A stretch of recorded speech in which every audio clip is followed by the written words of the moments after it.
সালামু আলাইকুম। চলুন একটু আজকে খাতা কলম নিয়ে বসি।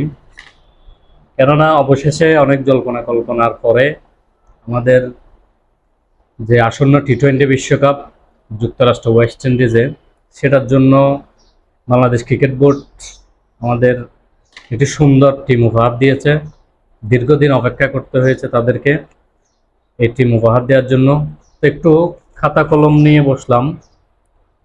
যেহেতু আমরা মোটামুটি ক্রিকেট খেলেই বড় হয়েছি, তো ক্রিকেটের প্রতি একটা আলাদা একটা সফট কর্নার আছে। এই সফট কর্নার থেকে যখন বাংলাদেশ টিম ঘোষণা করে, কোনো বিশ্বকাপ আসে, আমাদের একটুখানি হলেও চুলকাই। তো আপনারা এতক্ষণে হয়তো বাংলাদেশ টিম পেয়ে গেছেন। ক্যাপ্টেন হিসেবে আছে শান্ত, বরাবরের মতো, যদিও বা অফ ফর্মে।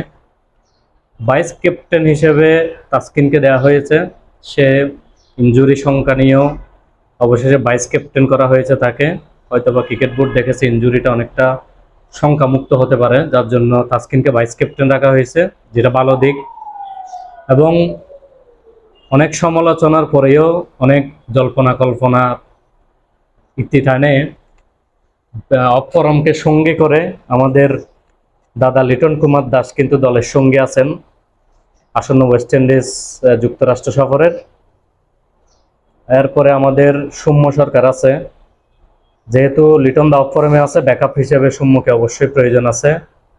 বরাবরের মতো দুর্দান্ত ফর্মে থাকা তানজিদ তামিম আছে, সে অনেক ভালো খেলতেছে বর্তমানে। বিশ্বসেরা অলরাউন্ডার সাকিব আল হাসান নিঃসন্দেহে থাকবে। তাওহিদ হৃদয়, মাহমুদুল্লাহ রিয়াদ, যিনি বুড়াহাড়ের বেলকি দেখিয়ে সবার চোখে বিদ্যাঙ্গুলি দিয়ে মাহমুদুল্লাহ রিয়াদ জায়গা করে নিয়েছেন। কিপিং হিসেবে মার্কুডে ব্যাটসম্যান জাকের আলী অনেক আছে, ফিনিশার। এখানে একটা বিষয়, তানভীর আমাদের যে অনেকজন অফ স্পিনার থাকার পরেও তানভীরকে রাখাটা কতটুকু সমীচীন হয়েছে সেটা আপনারা মতামত দিবেন। আমার কাছে কিছুটা বিষয়টা কনফিউশন আছে তানভীরকে রাখার বিষয়ে। শেখ মাহেদি আছে অলরাউন্ডার, রিশাদ হোসেন আছে অলরাউন্ডার, মুস্তাফিজ আছে। এরপরে ফার্স্ট বোলিংয়ে শরীফুল বরাবরের মতো দুর্দান্ত।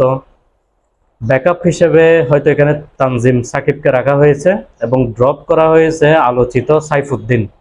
সাইফুদ্দিন অবশ্য দুইটা ম্যাচে ভালো খেলেছে, তারপরেও কিন্তু লাস্ট ম্যাচে খারাপ করার কারণে এবং কিছুটা ইনজুরি প্রবণ হওয়ার কারণে হয়তো সাইফুদ্দিনকে বাদ দেওয়া হয়েছে।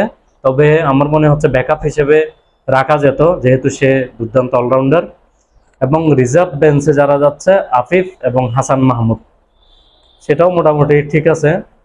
তবে এখানে একটি বিষয়, যেটা আমরা প্রথমে দল ঘোষণার সময় জিম্বাবুয়ের সাথে দেখেছিলাম, পারভেজ হোসেন ইমনকে রাখা হয়েছিল, কিন্তু তাকে না খেলিয়ে কোনো পরীক্ষা নিরীক্ষা ছাড়াই কিন্তু তাকে বাদ দেওয়া হয়েছে, যেটা আমার কাছে খুব বেশি মানে সুন্দর মনে হয়নি বিষয়টা।